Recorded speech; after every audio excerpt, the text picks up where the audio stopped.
श्री राधे श्याम। परम पूज्य श्री गौरदास जी महाराज जी के YouTube चैनल को सब्सक्राइब करें।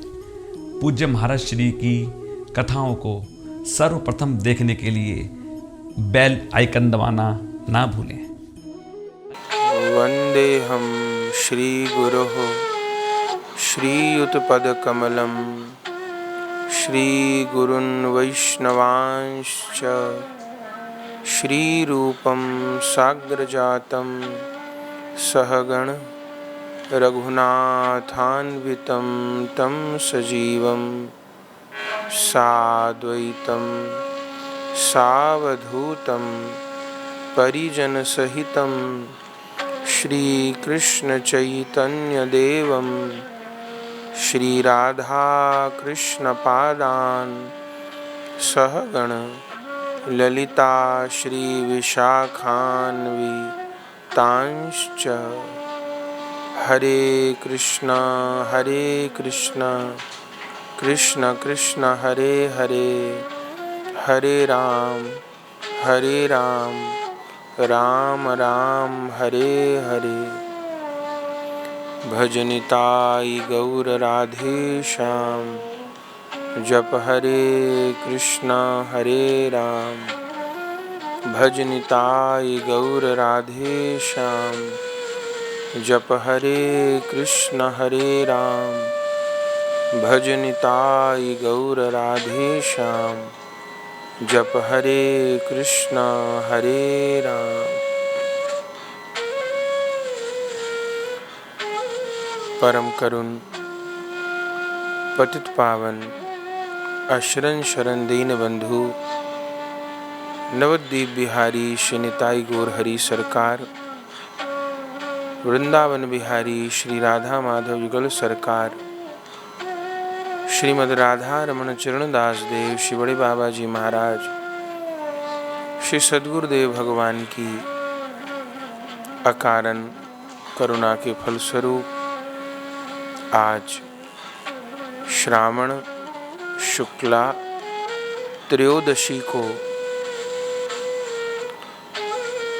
गौर लीला के महान पार्षद पंडित श्री गौरीदास जी महाराज एवं ब्रज के महान सिद्ध संत सिद्ध श्री मनोहर दास बाबा जी महाराज के तिरुभाव महोत्सव को आज श्री वृंदावन धाम में स्थित श्री गौर कृपा धाम आश्रम में महाप्रभु जी की चरण कमल सन्निधि में हम आप मना रहे हैं। 108 दिवसीय भक्तमाल कथा का क्रम तो चल ही रहा था, लेकिन उस दीर्घ भक्तमाल कथा क्रम में बीच बीच में जो विशिष्ट आचार्य गणों की आविर्भाव तिरुभाव तिथियां आ रही हैं, यथासंभव उन उत्सवों को यथा सामर्थ्य मनाने का प्रयास भी हम कर रहे हैं, जिसमें आज श्रावण मास के शुक्ल पक्ष की त्रयोदशी तिथि है और इस तिथि को दो गौर परिकरों का तिरुभाव होता है। साक्षात नवद्वीप लीला के परिकर श्री गौरीदास पंडित जी का भी आज तिरुभाव है और ब्रज परंपरा के महान सिद्ध संतों में गिरिराज जी गोविंद कुंड के सिद्ध श्री मनोहर दास बाबा जी महाराज का भी आज तिरुभाव दिवस है। तो क्रमशः दोनों आचार्यों को आज हमें स्मरण करना है। बंधुओं, जैसे संसार में लोग अपने रिश्तेदार, नातेदार, घर, कुटुंब, संबंधी इनके बीच रहते हैं, इनमें लगाव करते हैं, सारा जीवन उन्हीं संबंधों में बिताते हैं, जबकि वह संबंध क्षणभंगुर होते हैं, अस्थायी होते हैं। जैसे जीवन की डोर टूटती है, शरीर छूटता है, उसी समय सारे संबंध बिखर जाते हैं। हम संसार में लगातार देखते हैं कि जो आपस में रिश्तेदार, परिवार के लोग ये कहते थे हम तो इनके बिना रह भी नहीं सकते, अरे 2 दिन मिले बिना हो जाएं, 5 दिन मिले बिना हो जाएं तो मन नहीं लगता। ऐसी बातें प्राय संसार में सुनने में आती हैं। लेकिन वहाँ हम लोग ये भी देखते हैं कि जो कहते थे हम 1 दिन 2 दिन नहीं रह सकते, उनमें से जब किसी एक व्यक्ति की मृत्यु हो जाती है, तब बंधुओं कितने कितने बरस बीत जाते हैं। वास्तविकता हम सब लोग जानते हैं कि कौन किसको कितना याद करता है। अरे माता पिता का देहांत हो जाता है और माता पिता के चित्र घरों में लगे रहते हैं। लोग कितना अपने दिवंगत माता पिता को याद करते हैं, अपने दादी दादा को याद करते हैं, या और कुटुंब परिवार में जिनके शरीर छूटते हैं, कौन उनको याद करता है। उन चित्रों पर धूल जमी रहती है। हाँ, परिवार के हैं तो श्राद्ध के दिन ठीक है, याद कर लिया, बहुत बड़ी बात है। अन्यथा तो भैया व्यक्ति भूतकाल के लिए शोक करता रहता है, भविष्य काल के लिए भयभीत होता रहता है, और वर्तमान काल के लिए इतना मोह करता है कि उस वर्तमान के मोह के चक्र से ही जीवन भर बाहर नहीं आ पाता, और जीवन, संसार, परिवार निरंतर सरकता रहता है। तो जिन संबंधों में संसार में व्यक्ति रहता है, आजकल तो प्राय देखा जाता है कि किसी का अगर जन्मदिन है घर परिवार रिश्तेदारी में, तो लोगों के फ़ोन आने शुरू हो जाते हैं बधाई देने के लिए। जिसका जन्मदिन होता है उसको भी अच्छा लगता है। फिर किसी के विवाह की वर्षगांठ हो, खूब एक दूसरे को बधाइयों का आदान प्रदान होता है। चलो अच्छी बात है। किसी के घर संतान का जन्म हो तो भी बधाई दी जाती हैं, और किसी के यहाँ कोई विवाह हो बधाई दी जाती है। और अगर नाते रिश्तेदारी में, परिचय में कहीं किसी के परिवार के किसी सदस्य का देहांत हो जाए, तो हम लोग शोक भी प्रकट करते हैं, जाते हैं, आते हैं, जिससे जितना घनिष्ठता का संबंध होता है उतना व्यवहार उससे निर्वाह होता है। ये सब बातें संसार की हैं। आप कहेंगे कि चरित्र आपको सुनाना है, गौरीदास जी को, मनोहर दास जी को स्मरण करना है, पर इन बातों का क्या मोल है इस समय। देखिए, हमको आपको इतने जन्मों में संसार का अनुभव खूब हो गया है, तो संसार से ही बातों को अच्छी तरह समझ सकते हैं। इसलिए ये उदाहरण दिया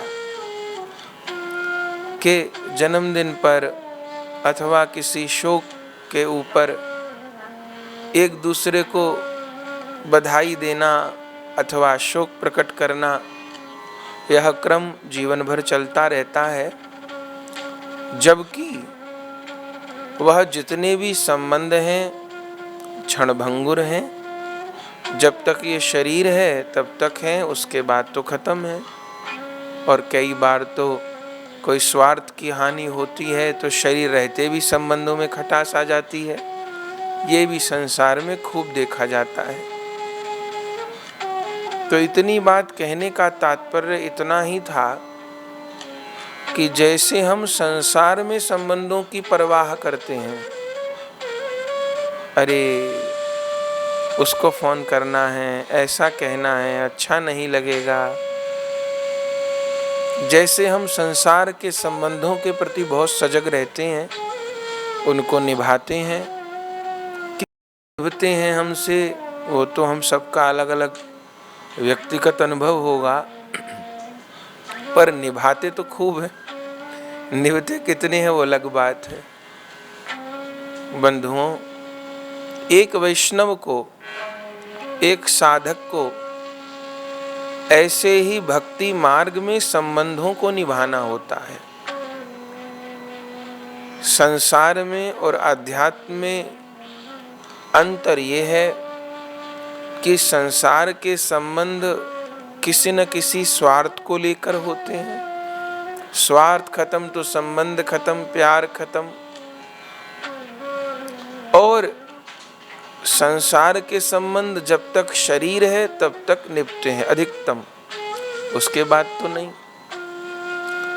पर जो आध्यात्मिक संबंध है, जो भगवत लीला, हमारे इष्ट, हमारे गुरुदेव से संबंधित संबंध हैं, गुरु परंपरा, आचार्य परंपराओं से संबंधित संबंध हैं, पहले तो वह संबंध किसी स्वार्थ को लेकर नहीं है, वह संबंध परमार्थ को लेकर के है। और दूसरी बात, वह संबंध इस देह तक के लिए नहीं है। इस देह के छूटने के बाद भी जिस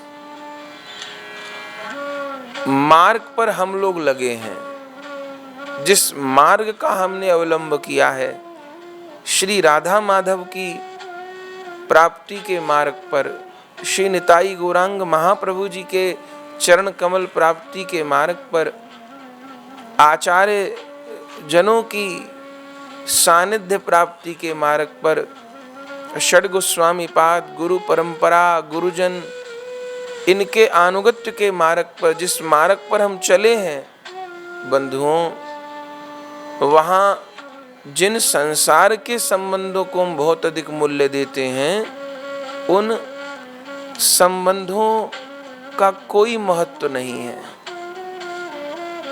यहाँ तो जो युगल लीला के परिकर हैं, जो गौर लीला के परिकर हैं, अथवा जो गुरु लीला के परिकर हैं, उन परिकरों से ही हमारा सच्चा यथार्थ संबंध है।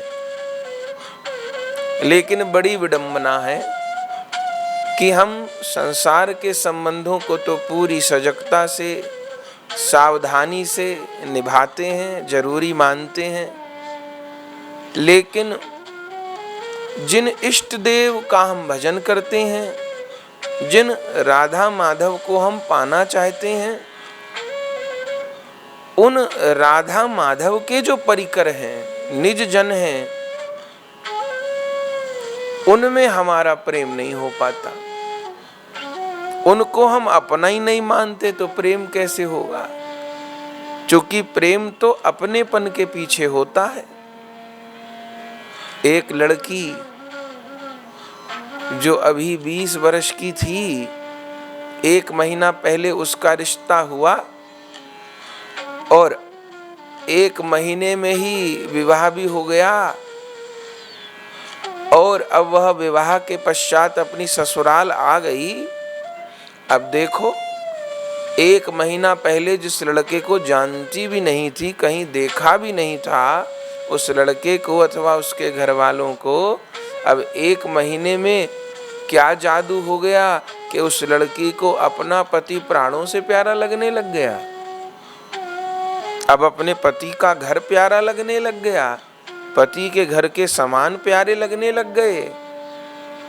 अब पति के माता पिता को वो माता पिता कहती है। अब पति की बुआ उसकी बुआ हो गई, पति की मौसी चाची ताई उसकी मौसी चाची ताई हो गई।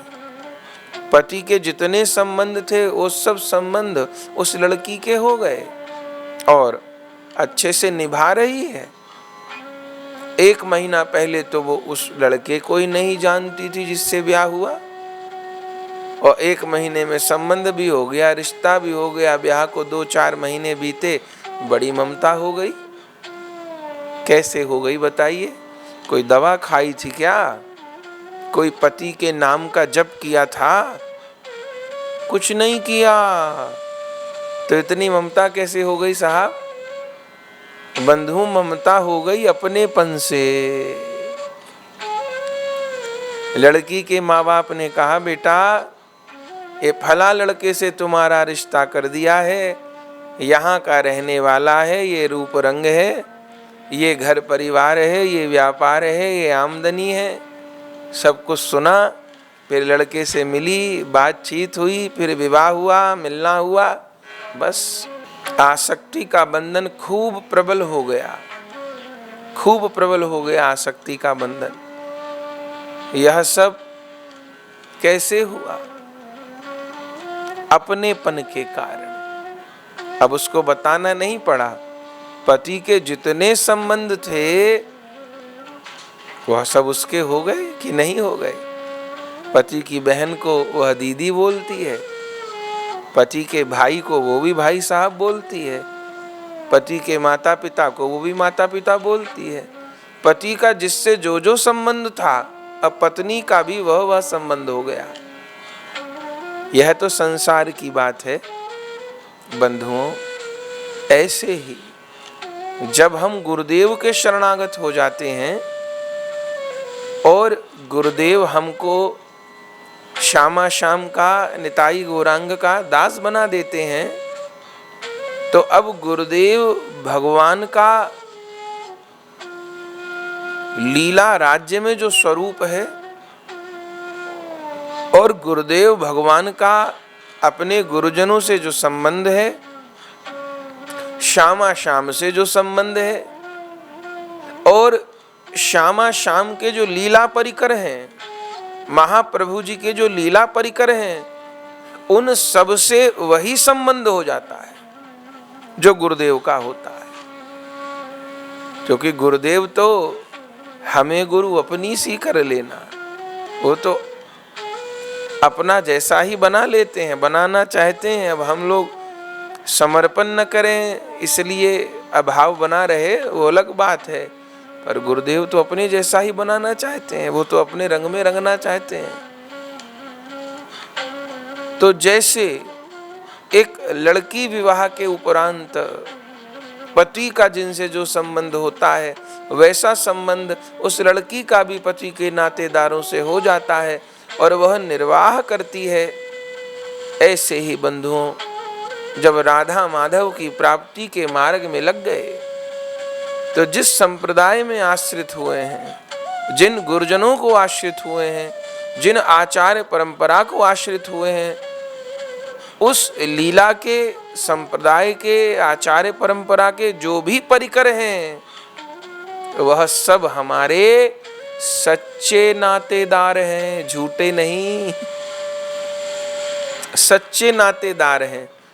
और संसार में तो कभी स्वार्थ की हानि होने पर संबंध ऊपर नीचे भी हो जाते हैं। कोई गरीब रिश्तेदार हो तो उसको कम सम्मान दिया जाता है, पैसे वाला रिश्तेदार हो, रुतबे वाला रिश्तेदार हो तो ज्यादा सम्मान दिया जाता है। दुनिया की सच्चाई है। पर इस भक्ति मार्ग में तो भैया इन चीजों का कोई मोल नहीं है। यहां तो केवल संबंध की गहराई प्रेम पर निर्भर है, आपकी आत्मीयता पर निर्भर है। बंधुओं, जैसा प्रेम श्यामा श्याम को करना है, जैसा प्रेम निताई गौरांग को करना है, ऐसा प्रेम ही गुरुदेव को करना है, और ऐसा प्रेम ही युगल लीला के, गौर लीला के परिकरों को करना है।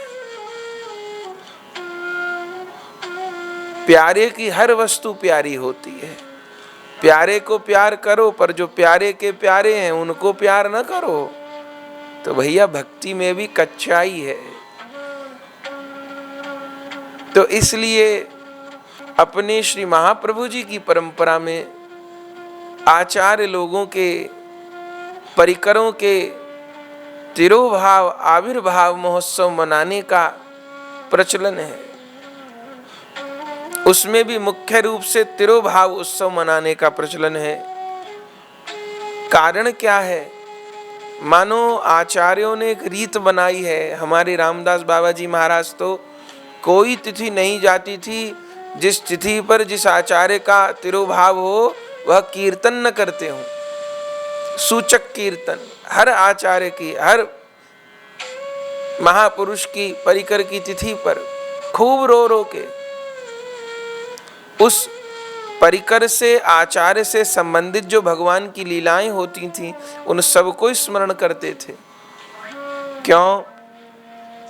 बंधुओं, आचार्यों ने, गुरुजनों ने भावना की कि पूरे वर्ष नहीं पर कम से कम जैसे रिश्तेदार किसी का जन्मदिन होने पर उसको विश करते हैं, बधाई देते हैं, ऐसे ही वैष्णव लोग आचार्य महापुरुषों की परिकरों की तिथि पर उनको कम से कम स्मरण कर लें। इसलिए आप देखें, हम वैष्णवों के पत्रे में जो भी तिथियां होती हैं उनमें आचार्यों के तिरोभाव उत्सव लिखे रहते हैं। आज उन महापुरुष का, आज उन महापुरुष का, आज उन महापुरुष का। कारण क्या है? कारण यह है कि उस तिथि को हम उन आचार्य महापुरुष को स्मरण कर लें, उनके चरित्र का पाठ कर लें, कम से कम इतना तो कर लें, थोड़ा कीर्तन कर लें, प्रसाद वितरण कर दें जो संभव हो, पर सबसे मुख्य बात यह कि स्मरण कर लें। क्योंकि यह परिकरों का स्मरण हमारे भक्ति धन का संवर्धन करता है, हमारे प्रेम धन को बढ़ाता है। क्योंकि जिस तिथि पर जिस आचार्य महापुरुष का स्मरण करेंगे हम, उससे संबंधित उन्होंने कैसे भजन किया, भगवान के संग कौन कौन लीलाएं हुई, उनको सुनेंगे, पढ़ेंगे, गाएंगे, तो बताइए भगवान की लीला का स्मरण नहीं होगा? सीधे सीधे प्रभु की लीला स्मरण नहीं की जाती। अरे अकेले प्रभु कुछ लीला करते ही नहीं, कर सकते ही नहीं। लीला शब्द आते ही एक बात अंतर्निहित हो जाती है। लीला माने भक्त का समावेश। भक्त के बिना भगवान की क्या कोई लीला संभव है? क्या हो सकती है? नहीं हो सकती। तो उन भक्त महापुरुषों के माध्यम से उनका जो प्रभु के प्रति प्रेम, उसको हम आप स्मरण करते हैं, और वह आचार्य महापुरुषों की लीला का स्मरण हमारे भजन को पुष्ट करता है। बंधुओं, इसलिए सदैव पत्रे को देखते रहना चाहिए। अपने यहाँ जो श्री राधा कुंड का पत्रा प्रकाशित होता है आचार्यों के द्वारा, उसमें जो जो तिथियां हैं उन तिथियों के अनुसार ब्रज के भक्त में महापुरुषों के चरित्र लिखे हैं। ब्रज के रसिकाचार्य में तमाम आचार्यों के चरित्र वर्णन है। तो जिस तिथि पर जिन महापुरुष का तिरोभाव हो, चरित्र पाठ तो कर ले।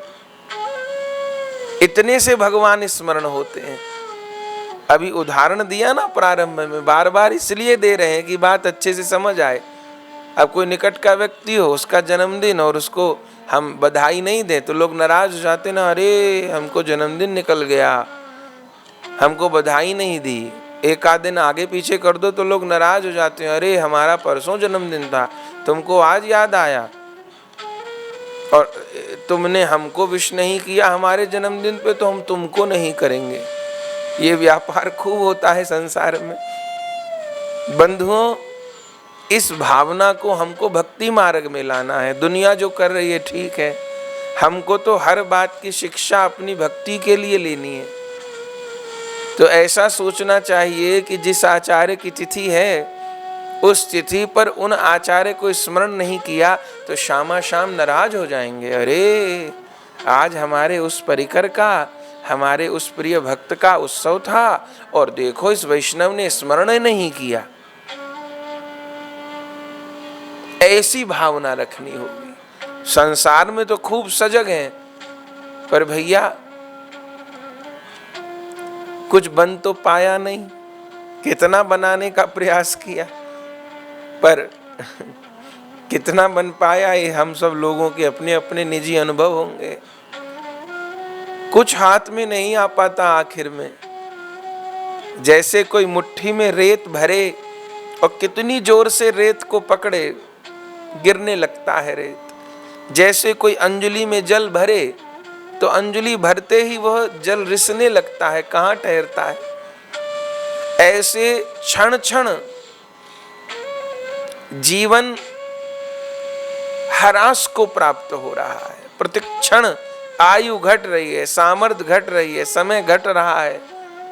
लेकिन यही भगवान की बड़ी प्रबल माया है कि समय घट रहा है, आयु घट रही है, सामर्थ्य घट रही है, पर इस पापी मन की आसक्ति नहीं घट रही संसार में। तब सब कुछ घट रहा है तो इस जगत का जो लगाव है, जो पकड़ है, वो भी तो कुछ ढीली हो। पर विडंबना, पकड़ ढीली नहीं हो, आसक्ति कम नहीं हो। आसक्ति तो निरंतर बढ़ रही है, बढ़ रही है और बढ़ रही है। बंधुओं, उस आसक्ति को ही श्यामा शाम और श्यामा शाम के प्रिय भक्तों से जोड़ना है।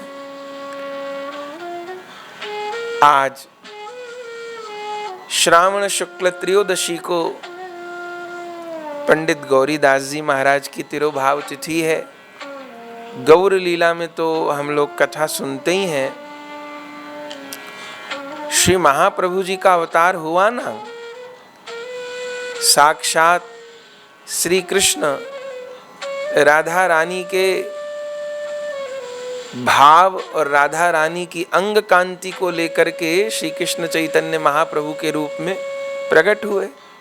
गौर लीला हुई तो जब राधा माधव मिलकर गौरांग बने, श्री बलराम जी अनंग मंजरी जी से एक होकर नित्यानंद प्रभु बने, उस समय सारे ब्रज लीला के जो परिकर हैं वह सब गौर लीला में प्रकट हुए। गौर गणोद्योष दीपिका में तो कवि कर्णपूर गोस्वामी जी ने खूब वर्णन किया है। तो जब सब ब्रज लीला के, युगल लीला के परिकर नवद्वीप लीला में महाप्रभु के परिकर बने, तो श्री कृष्ण के जो ब्रज लीला में 12 सखा हैं जिनको द्वादश गोपाल कहा जाता है, वह ब्रज लीला के 12 गोपाल माने श्री कृष्ण के नित्य सखा, वह भी नवद्वीप लीला में, गौर लीला में प्रकट हुए। कौन कौन?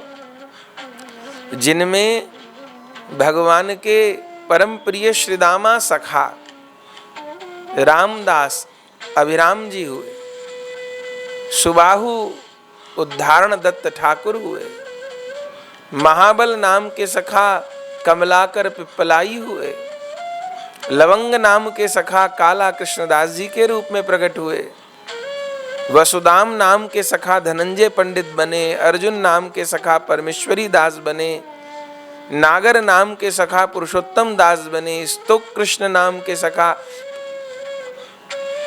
पुरुषोत्तम दास जी हुए, और बंधुओं महाबाहु नाम के सखा महेश पंडित जी बने, मधुमंगल नाम के सखा श्रीधर भक्त बने, खोला बेचा।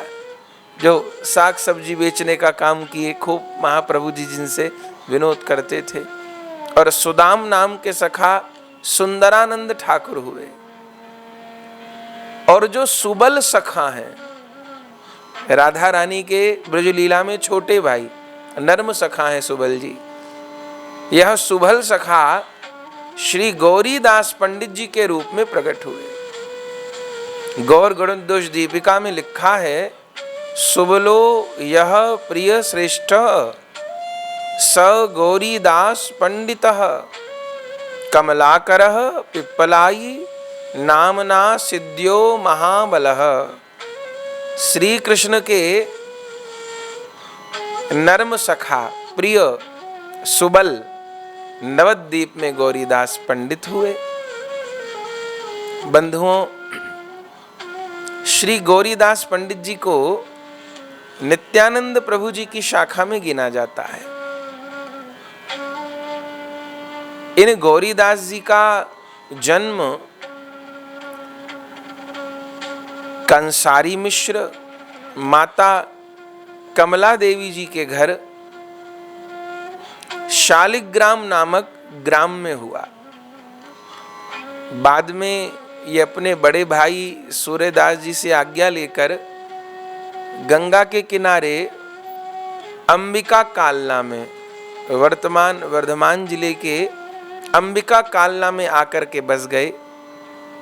आप सब सूर्यदास पंडित जी से परिचित होंगे। सूर्यदास पंडित जी कौन है? हमारे नित्यानंद प्रभु जी के लीला में ससुर हैं। सूर्यदास पंडित जी की ही तो कन्या है जानवा ठाकुरानी जी, जिनसे नित्यानंद प्रभु जी का विवाह हुआ। और इन्हीं सूर्यदास जी के एक और बड़े भाई थे दामोदर जी, इनकी कन्या थी वसुधा देवी। इन दोनों को नित्यानंद प्रभु जी ने अपनी प्रिया के रूप में स्वीकार किया। तो नित्यानंद प्रभु जी के ससुर सूर्यदास जी, दामोदर दास जी, इनके सगे छोटे भाई गौरीदास जी हैं। तो नित्यानंद प्रभु जी से तो कितना, नित्यानंद प्रभु जी के ससुराल पक्ष से हो गए, कितना निकट का संबंध है। नित्यानंद प्रभु जी की शाखा में गिने जाते हैं। और गौरीदास पंडित जी भी ग्रस्त थे। आपकी पत्नी का नाम था विमला देवी और 2 आपके पुत्र थे। बड़े पुत्र का नाम था बलराम, छोटे पुत्र का नाम था रघुनाथ। बंधुओं, ये कालना में रहते थे और निताई गौरांग महाप्रभु जी के परम भक्त। जब महाप्रभु जी सन्यास भी नहीं ग्रहण किए थे, तब से इनको लालसा थी कि कभी महाप्रभु जी कालना पधारे, कभी महाप्रभु जी हमारे यहाँ पधारे। पर नवद्वीप लीला में अवसर नहीं हुआ। और फिर 24 वर्ष की अवस्था में महाप्रभु जी सन्यास लेकर नीलाचल चले गए। फिर 2 वर्ष तक दक्षिण भारत भ्रमण किए। फिर पुरी में रथ यात्रा आदि उत्सवों का आनंद प्राप्त किए। जब गौरीदास पंडित जी को पता चला कि महाप्रभु जी सन्यासी हो गए हैं, रो रो के पागल हो गए थे, प्राण त्याग देना चाहते थे महाप्रभु जी के विरह में, पर महाप्रभु ने ही अंतर प्रेरणा देकर किसी प्रकार संभाले रखा। और महाप्रभु के दर्शन को अतिशय विकल और सबसे बड़ी जो इच्छा थी, जो नवद्वीप लीला से थी कि महाप्रभु हमारे घर आवे। इन्होंने प्रयास भी किए थे पहले, पर आपन चेती तो होए नहीं, प्रभु चेती तत्काल, अपने प्रयास से तो नहीं होए। वैष्णव तो सदैव भगवत कृपा की बाट देखता है। तो महाप्रभु जी पधारे, इस बात की बड़ी लालसा थी, लेकिन महाप्रभु जी का आना नहीं हो पाया था। और अब तो महाप्रभु जी सन्यासी हो गए और संभावना नहीं रही। इधर महाप्रभु जी अपनी सन्यास लीला के 5वें वर्ष में वृंदावन यात्रा को लक्ष्य करके नवद्वीप पधारे थे। इस विषय को गौर कथा में हम सुनते हैं। और फिर रूप सनातन जी का उद्धार करने रामकेली ग्राम गए, वहां से फिर शांतिपुर लौटे और फिर वापस महाप्रभु जी को नीलाचल ही जाना था। तब जिस समय शांतिपुर से वापस जाने की योजना महाप्रभु बना रहे थे, क्योंकि वृंदावन यात्रा इस बार स्थगित हो गई थी, तब उस समय महाप्रभु जी को गौरीदास पंडित जी की स्मृति हो आई। बंधुओं, जैसे जमीन में बोया हुआ बीज कभी निष्फल नहीं होता। बीज बो दिया, हमको लग रहा है नष्ट हो गया, दिख रहा, नहीं, पृथ्वी उस बीज को रखती है।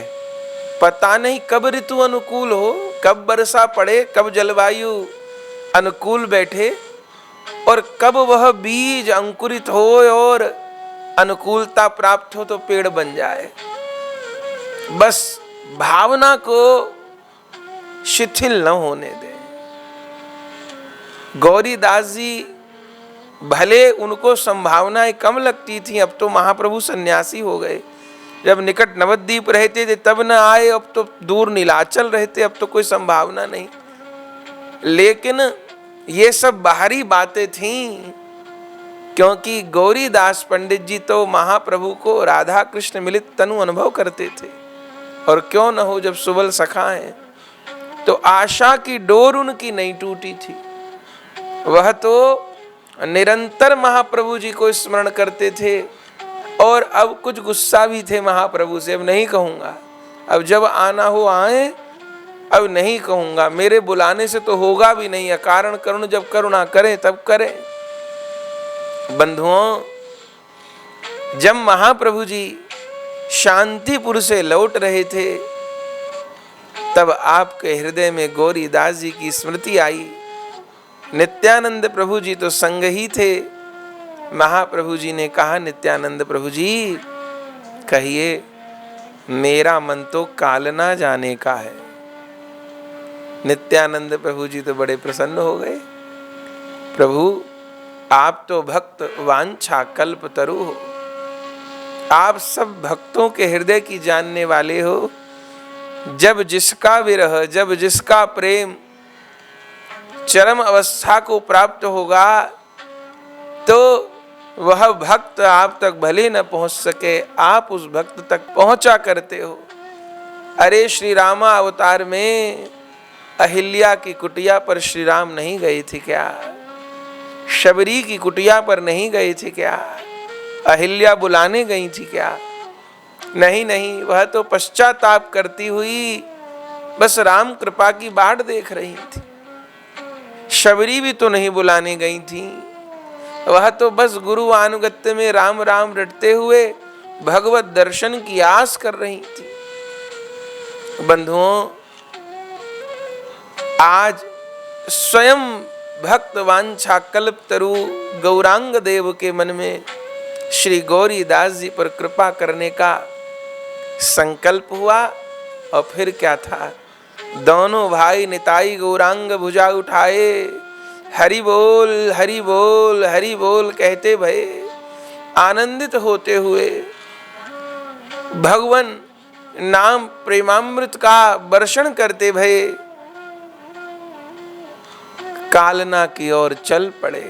पहले तो हरिनादी ग्राम में गंगा जी के तट पर पहुंचे और उस समय कोई नाविक नहीं था, नाव खड़ी थी।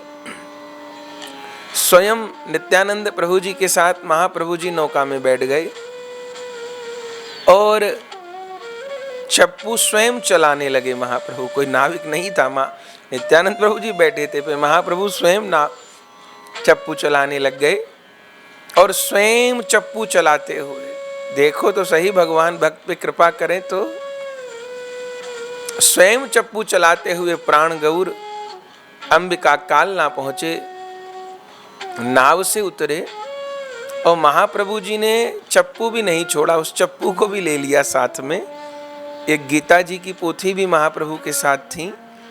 तो इन दोनों वस्तुओं को लेकर के गौरीदास जी के घर पहुंच गए। गौरीदास जी के घर के बाहर एक इमली का वृक्ष था। उस इमली के वृक्ष के नीचे चबूतरे पर बैठ गए और गौरीदास को बुलाया किसी बालक के माध्यम से। अब गौरीदास जी तो अपने घर में बैठे, वह रात दिन गौर विरह में अश्रुपात करते थे। बंधुओं, यही तो वैष्णव का स्वरूप है। अपने इष्ट देव के लिए जिसके नेत्र सजल नहीं होते, अपने गुरुजनों के लिए जिसके नेत्र सजल नहीं होते, वो काहे का वैष्णव है। संसार के लिए तो खूब आंखें बहती हैं, बेटा बेटी के लिए, पैसे के लिए, परिवार के लिए, संसार के लिए, रिश्तेदारी के लिए, किस किस के लिए, मान के लिए, सम्मान के लिए, अपमान के लिए, जाने किस किस के लिए।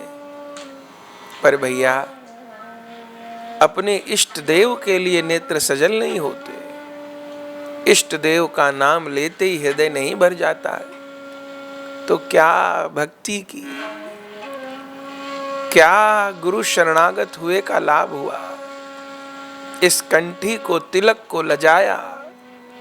बंधुओं, अगर अपने इष्ट देव और इष्ट देव के परिकर भक्त गणों से प्रेम न हुआ, गौरीदास जी तो बस घर के भीतर बस किसी प्रकार जीवन निकाल रहे थे ग्रस्त, घर गृहस्थी के काम भी, लेकिन एक क्षण के लिए भी वह कभी निताई गौरांग को भूलते नहीं थे। अब बंधुओं, जब किसी ने कहा कि दो कोई प्रेम के मतवाले तेरे द्वार पर बैठे हैं इमली के वृक्ष के नीचे, और बंधुओं, गौरीदास जी को लगा अच्छा उस दिन सवेरे से शगुन तो हो रहे थे, कभी कोई कागा, कभी कोई कोयल, कभी अंगों का फरकना, जो कुछ संकेत होते हैं वो हो तो रहे थे, पर सोचते थे कि मुझ में इतनी योग्यता कहाँ कि प्राण गौर आए। न मुझ में भजन है, न प्रेम है, न वैराग्य है, न मेरे भीतर हिलक है।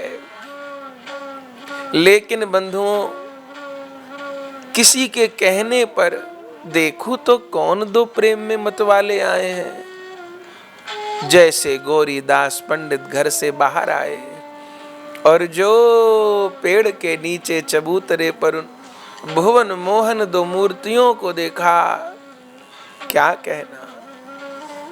बंधुओं, नाच उठे, नाच उठे।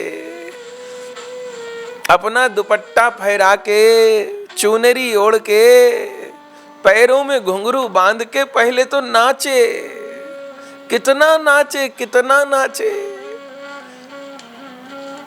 अधीर हो गए। उनको ये नहीं समझ आ रहा तो मैं क्या करूं, ये स्वप्न है कि ये जागृत है। प्रेम का अतिरेक हो रहा था। पर बंधुओं, फिर निताई गौरांग के जुगल चरणों पर गिर गए, रुदन करने लगे। अनेक गांव के लोग दर्शन के लिए जुड़ गए। आदर पूर्वक भीतर लेकर के गए। श्री महाप्रभु जी को, दोनों प्रभु की पूजा की है, चरण धुलाए हैं, माला चंदन किए हैं, तुरंत भोग के लिए आज्ञा दी है। ये नहीं समझ आता कि अंग सेवा करूं कि रसोई सेवा करूं। बावरे से हो गए, भरोसा भी नहीं हो रहा बार बार। तब महाप्रभु ने कहा, गौरीदास क्यों बावरे होते हो, ये ले, हम तुम्हारे लिए 2 सौगात लाए हैं। क्या?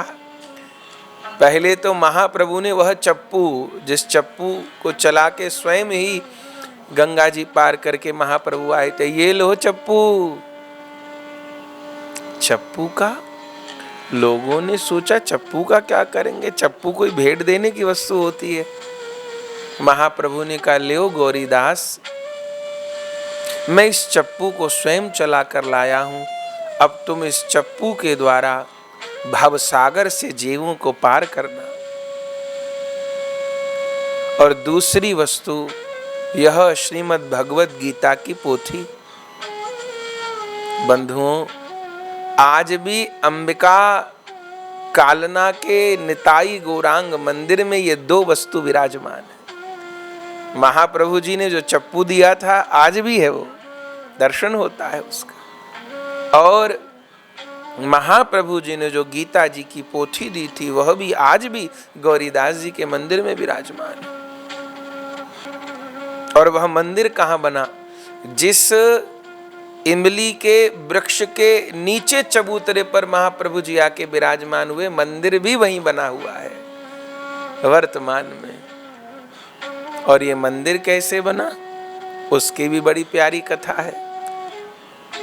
निताई गौरांग महाप्रभु जी विराजमान भये। अब गौरीदास पंडित को तो त्रिलोकी का धन मिल गया हो। अब तो महाराज बस क्या कहना, दिन रात निताई गौरांग को लाड़, सब काम अपने हाथ से कराते हैं। स्नान हाथ से कराते हैं, उबटन हाथ से, इतर हाथ से, पोशाक श्रृंगार भोग बस न पूछिए। जैसे माँ अपने बच्चे को लाड़ करती, ऐसे निताई गौरांग को गौरीदास जी लाड़ करते, खूब भोग पवाते। बस उनको तो जीने का सहारा मिल गया। एक दिन बीता, 2 दिन बीते, 3 दिन बीते। महाप्रभु जी नित्यानंद प्रभु जी को कहते हैं, अब कोई चलने की व्यवस्था बनाइए, हम तो भक्त को दर्शन देने आए थे। नित्यानंद प्रभु जी ने कहा, आप आए थे, आप ही निपटिए भक्त से, भक्त बहुत जोरदार है, मेरे तो कहने की हिम्मत नहीं होती। तब एक दिन महाप्रभु जी ने कहा, 3 दिन हो गए रहते रहते, गौरीदास जी सरकार, अब हमको आज्ञा दो, तुम्हारा इतने दिनों का आग्रह था, अब हम आ गए, अब हमको आज्ञा दो, अब हम जाएंगे। नीलाचल वृंदावन के लिए निकले थे, न जा पाए। अब नीलाचल होते हुए पुनः वृंदावन झारखंड के वनमार्ग से जाएंगे, हमको आज्ञा। गौरीदास जी कहते हैं, क्या कहा प्रभु, कहाँ जाना है? नीलाचल? जहां आप हो वहीं नीलाचल है, वहीं अयोध्या है, वहीं वृंदावन है। बहुत दिनों में पकड़ में आए हो, अब जाने नहीं दूंगा। अपने घर की सांकर लगा दिए, सांकर पे ताला लगा दिए, सारे खिड़की झरोका बंद कर दिए, जाने नहीं दूंगा। महाप्रभु बहुत समझाए, चलो कल फिर बात करेंगे। अगले दिन फिर समझाने लगे, हे गौरीदास, अब तुम्हारा मन रखने के लिए अब तो कई दिन हो गए, अब और भी तो लीला है, अब ऐसा करोगे तो कैसे?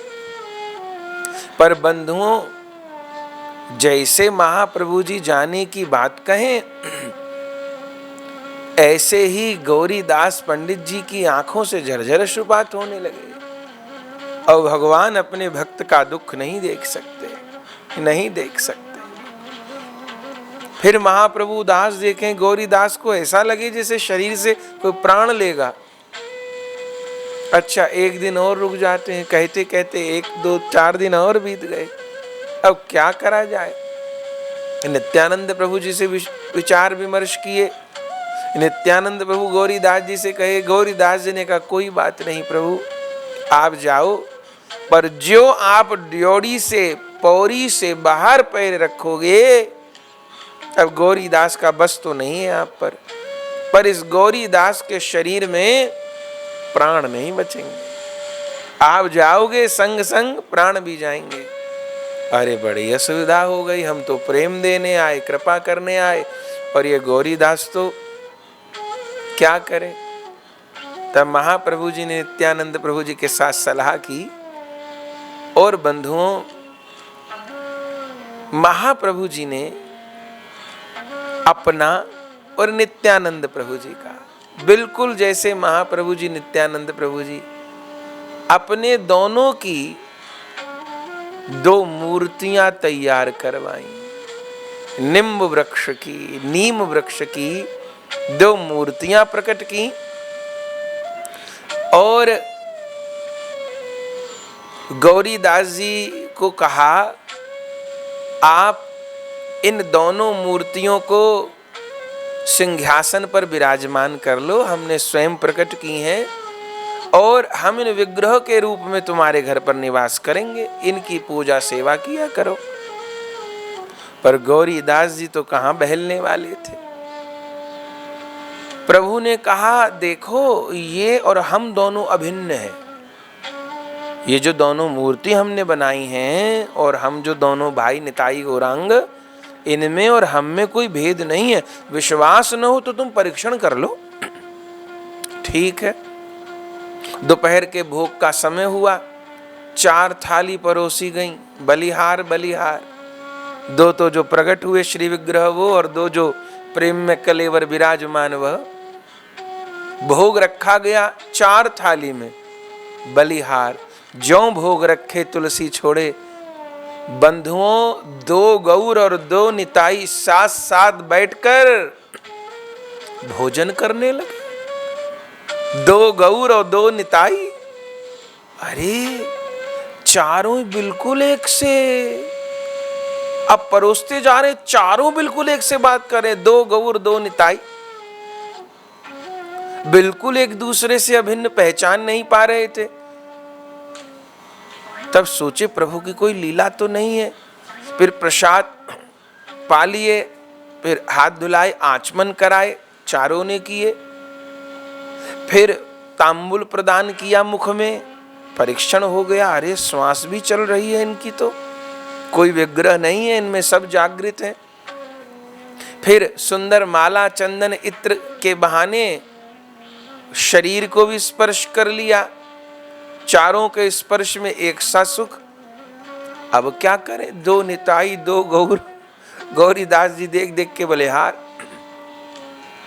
फिर महाप्रभु ने कहा, देखो गौरीदास, अब ज्यादा हठी, हम तुम्हारी बात मान रहे ना, कुछ तुम भी हमारी मानो। क्या? अब 2 गौर 2 निताई, तुम्हारी जिसकी राजी हो, एक जोड़ी रख लो, एक जोड़ी जाने दो। तब इतना कहा तो प्रभु आज्ञा पेल श्रुति गाई। ठीक है। तब गौरीदास जी ने जो बोल रहे थे ना, जो घर पर आए थे चलकर, उनको कहा आप रुक जाओ। और जो विग्रह प्रकट किए थे, विग्रह से साक्षात हुए थे, उनको कहा ऐसी बात है तो आप जा सकते हो। ठीक है। विग्रह स्वरूप तो चलकर जाने लगे और जो आए थे वो रुक गए। उनको सिंहासन पर विराजमान कर दिया। लेकिन अभी वो दोनों कुछ दूर ही निकल के गए थे, देखा वो चले गए। भीतर आए तो जिन स्वरूपों को भीतर रोका था वह विग्रह बन गए। तब फिर गौरीदास पंडित भागे भागे, अरे नहीं नहीं नहीं नहीं, गलती हो गई, गलती हो गई। मैंने तो मूर्ति रख ली, साक्षात को भेज दिया। जो साक्षात जा रहे थे चलते हुए, उनको कहा नहीं नहीं आप रुक जाइए, और ये जो विग्रह बने विराजमान है ये जा सकते हैं। ठीक है। जो जा रहे थे वो लौट आए, जो घर में विग्रह बने हुए थे वह चल के चलने लग गए। ठीक है। अब जो विग्रह बन गए थे वह चलने लग गए, उनको देखा जा रहे हैं। ठीक है। और जो चलते हुए को रोका था उनको देखा तो वो विग्रह बन गए। अरे अरे गलती हो गई, गलती हो गई, जिनको पहले रोका था वही रुके, और जो घर में विराजमान है वे जा सकते हैं। अब जो घर में विग्रह बने थे वो पैदल चलने लग गए, जो जा रहे थे उनको रोक लिया। लेकिन ये क्या, जो घर में रुकते थे वह विग्रह बन जाते थे, मूर्ति बन जाते थे, और जिनको चलने के लिए कहा जाता था वो सजीव रूप में चलने लगते थे। 1-2 बार नहीं, अनेक बार ऐसा हुआ।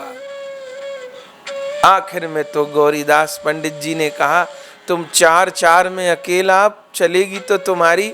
तब महाप्रभु ने कहा, देखो हम तुम्हारे घर में तो विग्रह बन के ही रहेंगे, लेकिन तुम्हारे लिए नहीं, तुमको तो साक्षात निताई गौरांग का अनुभव होगा। दुनिया के लिए विग्रह बने रहेंगे। अब तुम हमारा बढ़िया मंदिर निर्माण कराओ और पूजा करो, तुमको साक्षात हमारे चिर सानिध्य का सेवा सुख की प्राप्ति होगी। और बंधुओं, तब तो एक जोड़ी सदा के लिए गौरीदास पंडित जी के घर में रह गई। बंधुओं, आज भी कालना में वह निताई गौरांग का मंदिर है। यात्राओं का जब क्रम चला अपने यहाँ बड़े बाबा जी के अनुगत्य में, तो हम लोगों की सबसे पहली यात्रा नवद्वीप की ही थी।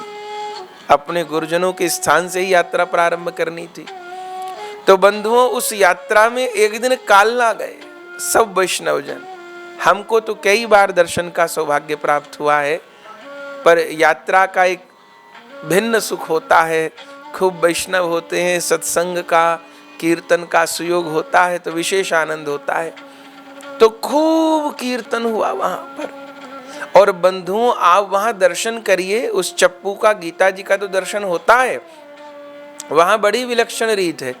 जैसे वृंदावन में बांके बिहारी जी के मंदिर में बार बार पर्दा लगता रहता है ना, नैन नहीं मिलने देते बिहारी जी से, कहीं बिहारी जी भक्त के प्रेम में चल न पड़े पीछे पीछे।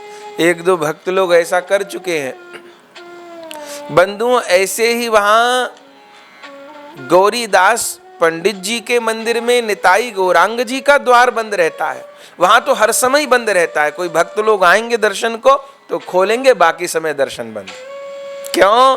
क्योंकि खतरा है, ठाकुर जी को चलने का बहुत शौक है। कहीं कोई प्रेमी मिल गया और नैना लड़ गए तो चल पड़ेंगे।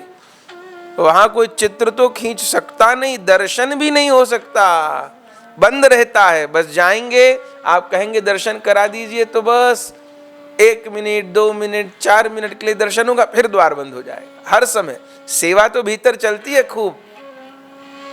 और भैया, इतने प्यारे ठाकुर हैं, क्या कहें। हमने खूब महाप्रभु जी के स्वरूप के दर्शन किए हैं, पर बंधुओं, ऐसे दिव्य कलेवर, ऐसे जागृत स्वरूप, क्या कहना। देख करके आपको लगेगा कि बस अब बोले और अब बोले, अब बोले और अब बोले। ऐसे प्यारे ठाकुर हैं, आदम कद, खूब लंबे ठाकुर हैं निताई गौरांग। आज भी गौरीदास पंडित जी की परंपरा के आचार्य संत वैष्णवगण सेवा कर रहे हैं। अद्भुत दर्शन है बंधुओं, अद्भुत दर्शन है। हम तो सबको निवेदन करते हैं कि एक बार जरूर जीवन में कालना के निताई गौरांग का दर्शन करिए। नेत्र शीतल होते हैं बंधुओं। इस कलयुग में तो प्रेम दाता गौरांग महाप्रभु जी हैं, और वहां साक्षात रूप में देखिए, महाप्रभु जी के काल में अब तो अनंत निताई गौरांग विग्रह विराजमान हैं। लाखों करोड़ों वैष्णवों के यहाँ विधिवत सेवा हो रही है, पर 4 विग्रह श्री महाप्रभु जी के प्रकट काल में ही विराजमान हो गए। 4 कौन कौन? एक तो यही अंबिका कालना के निताई गौर, जिनकी कथा आपने अभी सुनी। दूसरे, पूर्व देश में जाते समय महाप्रभु जी ने शची माता जी को एक विग्रह दिया था। यह दक्षिण ढाका में सेवित है। बांग्लादेश जब बना तब से वहीं पर सेवित है। तो महाप्रभु जी ने शची मां को अपने विग्रह प्रदान किए थे। ये भी महाप्रभु के काल के हैं। तीसरे श्री विग्रह, जब महाप्रभु जी ने अपने पार्षद काशीश्वर पंडित जी को नीलाचल से वृंदावन भेजा, तो काशीश्वर पंडित जी तो एक क्षण भी महाप्रभु के बिना नहीं रह सकते थे। अत्यंत व्याकुल, नहीं जाना चाहते थे महाप्रभु को छोड़ करके। तब महाप्रभु जी ने एक अपना श्री विग्रह उन काशीश्वर जी को दिया था। उनको गौर गोविंद विग्रह कहते हैं। आज भी गोविंद देव जी के साथ में वह गौर गोविंद विग्रह सेवित है। वह भी महाप्रभु जी के श्री विग्रह महाप्रभु जी के ही काल के हैं। और चौथे, जो कि श्री विष्णु प्रिया जी को स्वप्न देकर के महाप्रभु जी ने वंशी वदन जी के द्वारा स्थापित कराए, प्रकट करवाए, वह तो ये 4 श्री विग्रह महाप्रभु जी के प्रकट काल के हैं, बाकी तो अनंत श्री विग्रह वैष्णवों के द्वारा सेवित हैं और सब स्वयं प्रकट है महाराज। भगवान के श्री विग्रह में भेद नहीं होता, सब स्वयं प्रकट है, सब चिन्मय है, सब दिव्य है, खोट तो भावना में होता है। तो बंधुओं, आज भी उन निताई गौरांग जी का दर्शन होता है और तब तो गौरीदास पंडित जी को अब साक्षात रूप में ऐसा सुख प्राप्त होने लगा कि क्या कहें। सुंदर मंदिर बनवाए, ठाकुर जी विराजमान किए और अब तो दिन रात बस उन्हीं के लाड़ में लगे रहते। और ठाकुर जी बात करते गौरीदास पंडित जी से। एक दिन दोनों प्रभु मुस्कुराकर बोले, ए गौरीदास, तू हमको नहीं जानता, हम कौन है? अरे क्यों नहीं जानता? आप मेरे प्रभु निताई हो, आप मेरे प्राण गौर हो, क्यों नहीं जानता? अरे इस अवतार के स्वरूप को जानता है ना, पूर्व अवतार को नहीं जानता अभी तो। अच्छा तो आप बता दो, सोई जानई जई देई जनाई और जानत तुम्हें तुम्हें हो जाई। आप बताओगे नहीं तो कैसे? कौन हो आप? तब महाप्रभु जी ने कहा, हम हैं श्री कृष्ण। नित्यानंद प्रभु जी ने कहा, हम हैं बलराम। और तुम कौन हो जानते हो? तुम हो हमारे ब्रज लीला के सुबल सखा। तुमको सब भूल गया। यमुना जी के तट पर हम लोग कैसे गौचारण करते थे, कौतुक करते थे, खेल करते थे, और अब तुम हमारे साथ खेलते नहीं हो।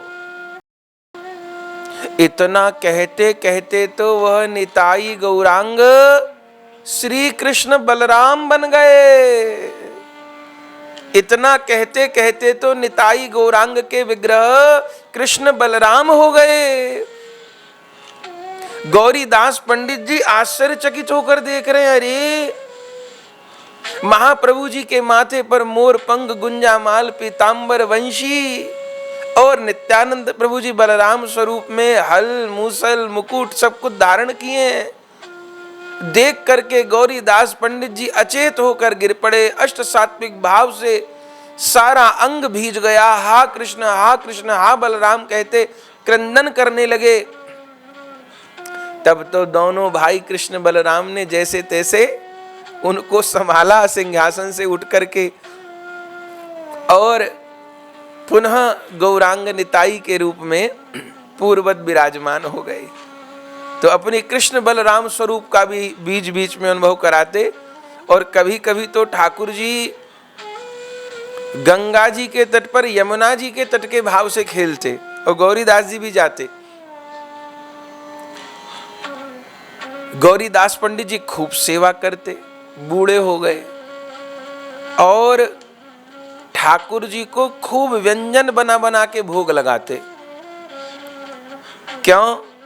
उनके मन में ये भाव था कि श्री कृष्ण को ब्रजलीला में माखन मिश्री तो खूब मिली, दूध दही तो मिला, लेकिन ब्रजलीला में साग व्यंजन नहीं मिले।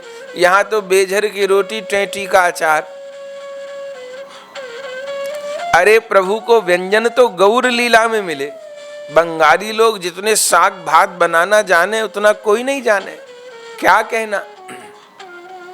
तब तो वो खूब नए नए साग, महाप्रभु को साग प्रिय भी, तरह तरह के साग बनाते पवाते।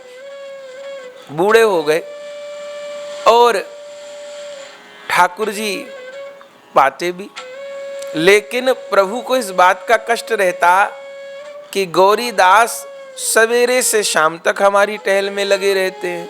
कभी तो सिंगार और कभी सज्जा, वो कभी रसोई, और आयु भी थी, बूढ़े भी हो गए थे गौरीदास, पर मानते कहाँ थे।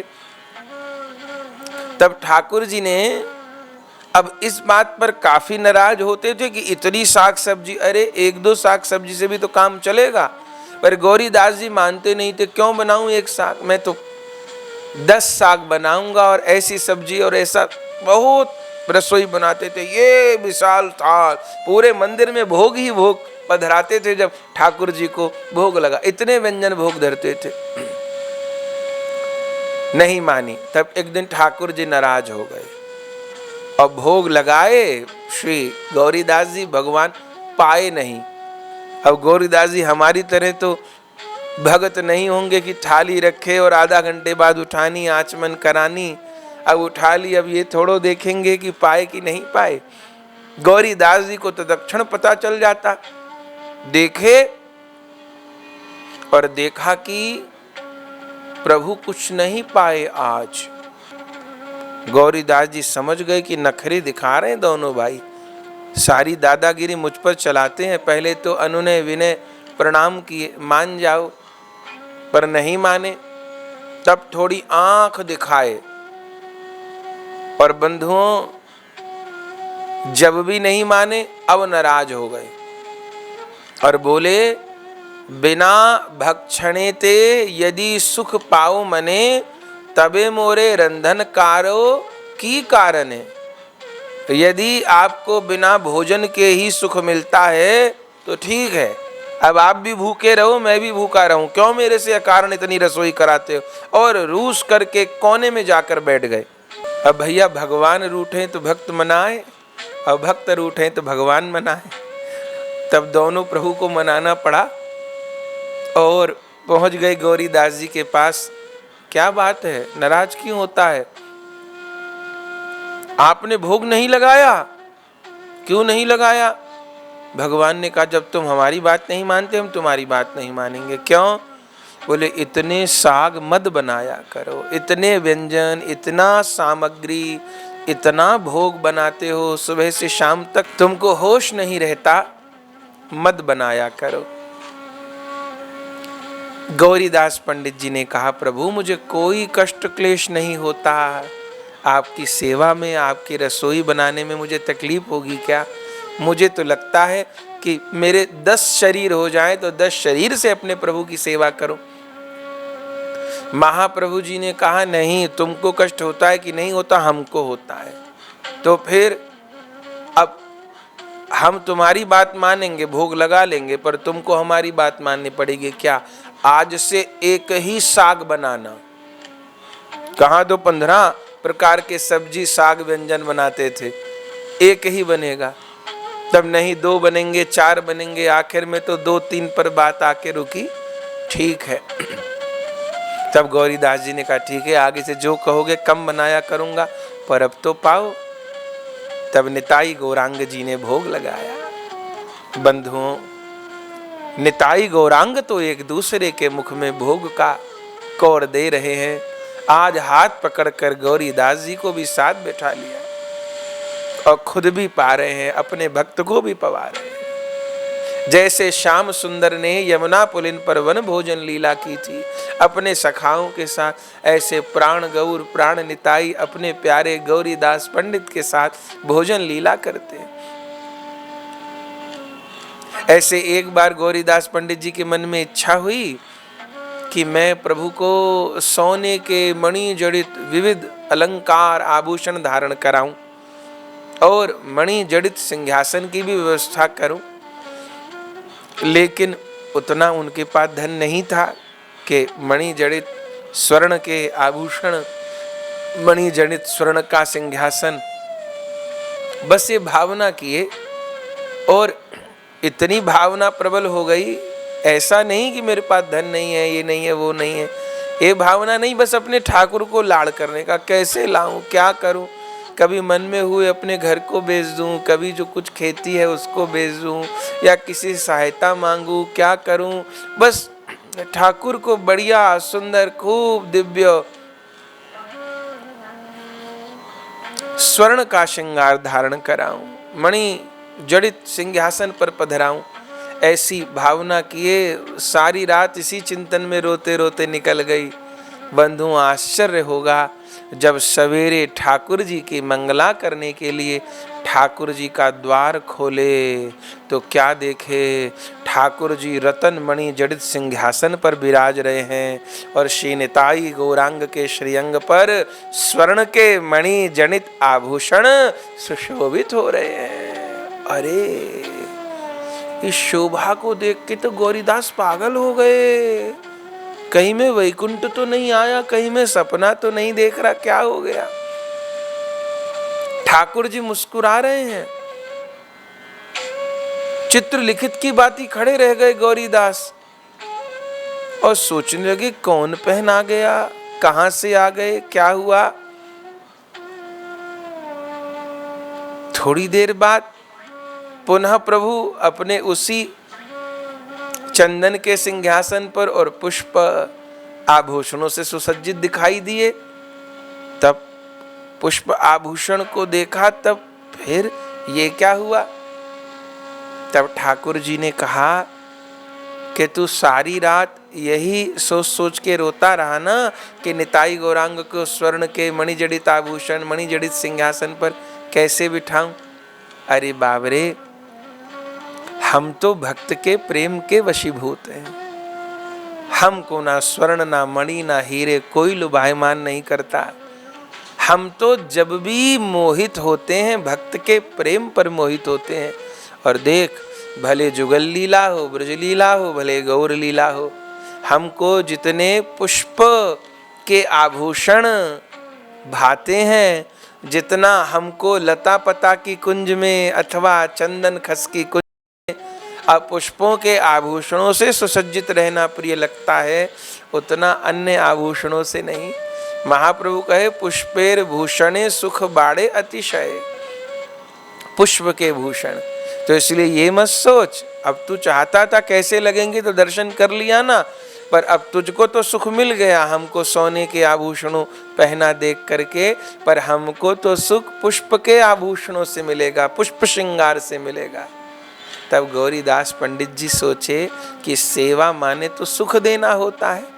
मैं प्रभु को सोने के आभूषणों में सजा कर सुख पाऊं, लेकिन मेरे प्रभु यदि पुष्प आभूषण में सुख है तो मैं क्यों ये आग्रह करूं कि नहीं मैं तो स्वर्ण के आभूषण धराऊंगा। तब उस दिन खूब दिव्य सेवा किए, प्रभु को पुष्प आभूषण धारण कराए, बनमाला धारण कराए, खूब सज्जा किए, कुंज सजाए, दर्पण लेकर के आए और प्रभु को उनका मुख दिखाने लगे तो स्वयं निताई गौरांग पुनः रूप माधुर्य देखकर मोहित हो गए, आनंदित हो गए। बंधुओं, बड़े बड़े अद्भुत चरित्र गौरीदास पंडित जी के हैं। ठाकुर जी क्या क्या लीला नहीं किए। समय बीत रहा था, धीरे धीरे गौरीदास पंडित जी की और वृद्धावस्था आई। तब गौरीदास पंडित जी के मन में आया कि मैं अब वृद्ध होता जा रहा हूं, ठाकुर जी की सेवा में उतना परिश्रम अब नहीं हो पा रहा शरीर से, और महाप्रभु तो लगातार कहते ही रहते हैं मुझसे मेरे ठाकुर कम सेवा करो, कम सेवा करो। कहीं एक मन के अनुकूल सेवक मिल जाता ना तो भाग दौड़ की सेवा जो मैं नहीं कर पाता, अब ठाकुर जी को गंगा तट पर खेलने के लिए भी नहीं ले जा पाता, एक सेवक मिल जाता तो बात बन जाती। और बंधुओं, जैसे गौरीदास पंडित जी के मन में कोई भावना आती थी और तत्क्षण पूरी होती थी। विचार किए, 2-4 दिन बाद तो एक बालक आ गया और गौरीदास जी के चरणों में समर्पित हो गया। महाराज, मुझे स्वप्नादेश हुआ, मैं आपसे दीक्षा ग्रहण करना चाहता हूं। गौरीदास जी महाप्रभु जी की ओर देखे, अरे कल सोचे आज मैं सेवा करना चाहता हूं, मैं शिष्य बनना चाहता हूं, मैं दीक्षा लेना चाहता हूं। गौरीदास जी भगवत इच्छा मानकर दीक्षा दे दिए और अब तो क्या कहना, वह बालक तो जैसे पहले से परम प्रवीण था और गौरीदास जी का संग पाके और परम प्रवीण हो गया। और अब तो ठाकुर कुछ ही दिन में जैसे गौरीदास जी के संग खेलते थे ऐसे उनके संग खेलने लगे। गौरीदास जी को और तो अभाव नहीं, बस गंगा तट पर ठाकुर जी को खेलने नहीं ले जा पाते थे। क्यों? क्योंकि ठाकुर जी तो सखा रूप में खूब मस्ती करना, इधर भाग उधर भाग, इधर गिरा उधर पटक, ये सब लीला करते सख्य रस की। गौरीदास जी बूढ़े हो गए तो भाग नहीं पाते। अब बालक आने से खूब बढ़िया हो गया, वो बालक तो खूब फुर्तीला दौड़ता। तो निताई गौरांग, गौरीदास जी और वह शिष्य, चारों विराजमान, गंगा तट पर खेल हो रहा। नित्यानंद प्रभु जी ने क्या कहा, गौरीदास, महाप्रभु जी कह रहे हैं अब छिपने वाला खेल खेलेंगे। ठीक है, तो पहले तुम छिपो, हम ढूंढेंगे, और फिर हम छिपेंगे, तुम ढूंढना। अब पहले गुरु चेला छिपे, अब महाप्रभु की कहाँ निगाह से बच पाएंगे। निताई गौरांग तो झट ढूंढ लिए। अब बारी थी कि महाप्रभु जी छिपेंगे, अब गौरीदास जी को ढूंढना था। ठीक है, अब महाप्रभु जी छिप गए और ऐसे छिपे, ऐसे छिपे, ऐसे छिपे कि बेचारे गौरीदास जी तो ढूंढ ढूंढ हार गए, मिले नहीं। इधर देख, उधर देख, इधर देख, पूरा खोज लिया, कहीं नहीं मिले। अब तो व्याकुल हो गए, अरे कहीं भाग न गए हो, भागने में तो परम प्रवीण है ये, कहीं भाग न गए हो, उधर देखूं कि उधर देखूं। फिर देखा कि वो मेरा जो शिष्य है, सेवक, वो मेरी सहायता नहीं कर रहा, वह बस ऐसे नेत्रों को ऊपर किए और एकदम आंखों से अश्रु प्रवाह हो रहा है और एकदम बस कृष्ण हे कृष्ण कहते अचेत जैसा बैठा है, सहायता नहीं कर रहा।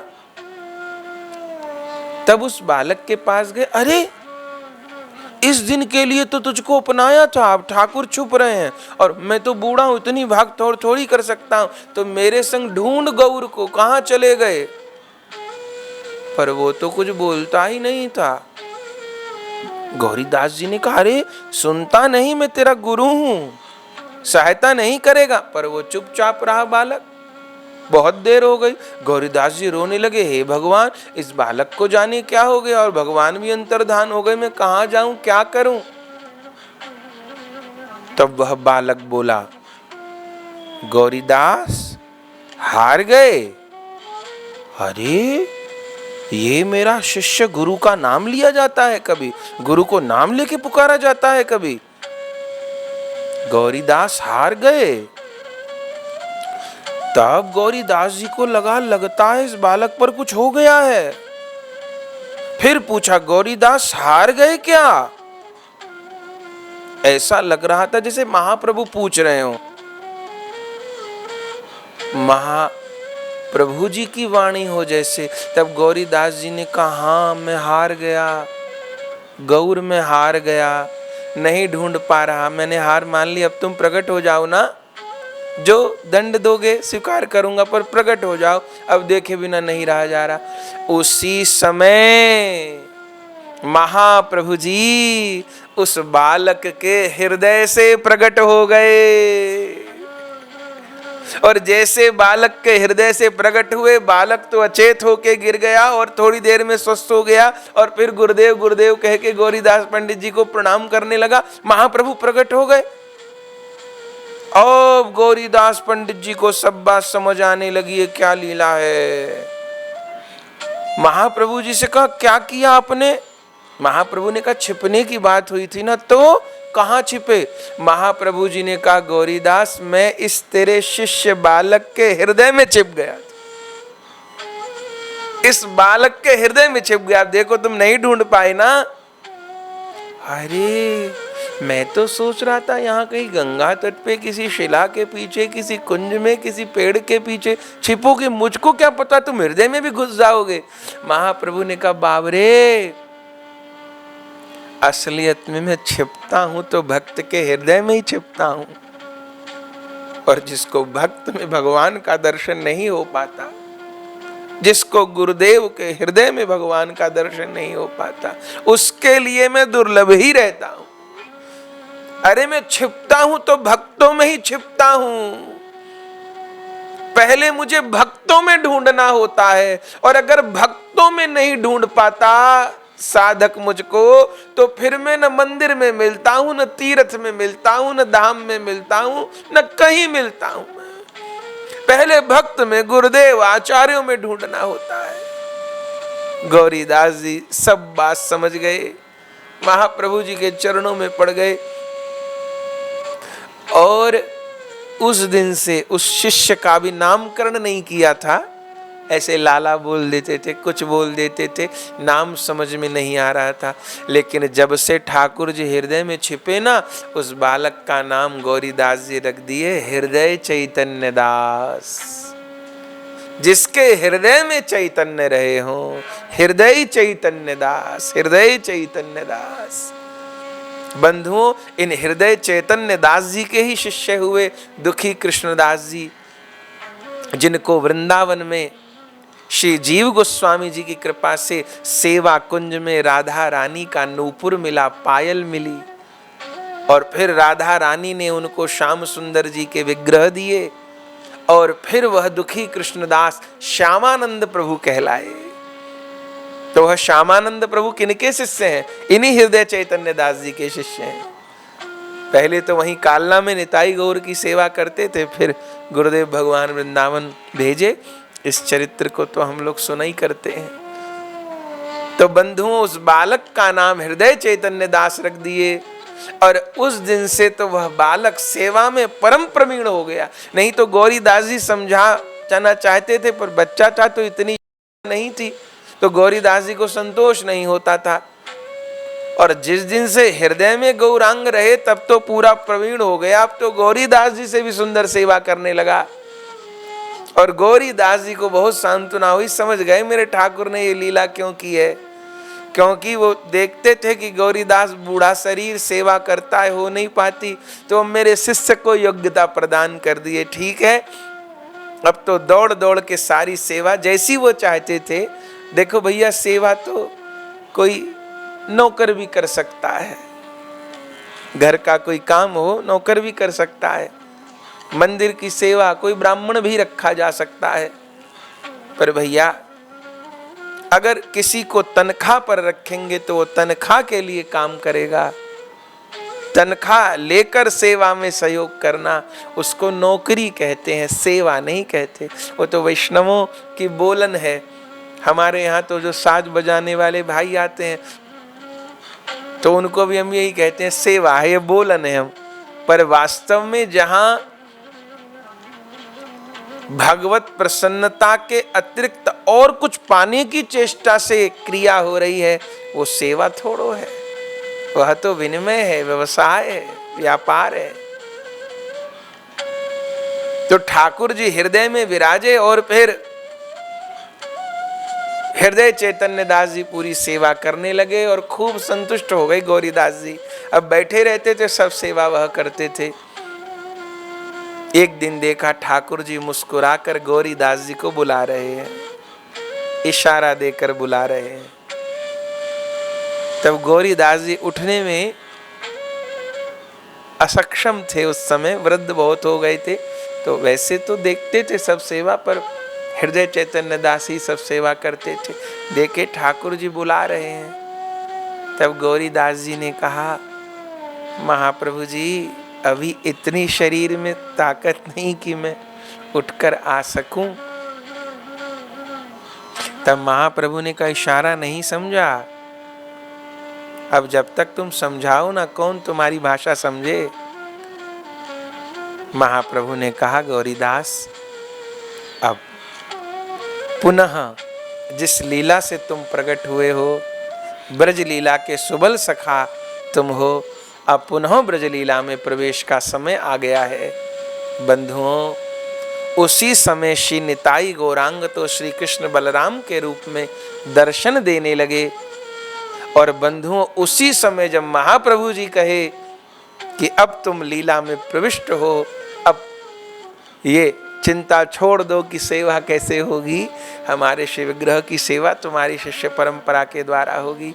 इधर तो श्री निताई गौरांग कृष्ण बलराम रूप धारण किए, और उधर बंधुओं गौरीदास पंडित जी की देह, वह वृद्ध देह तो वहीं रह गई, और जैसे देह के भीतर से कोई देह निकले, सुबल सखा के रूप में आप परिणित हो गए, आपके भीतर से सुबल सखा प्रकट हो गए, और वह सुबल सखा श्री कृष्ण बलराम के नित्य लीला में प्रविष्ट हो गए। श्री गौरीदास पंडित जी को नित्य लीला की प्राप्ति हुई, और वह दिन कौन सा था बंधुओं? वह दिन था आज का श्रावण शुक्ल त्रयोदशी। आज के दिन लीला की प्राप्ति हुई।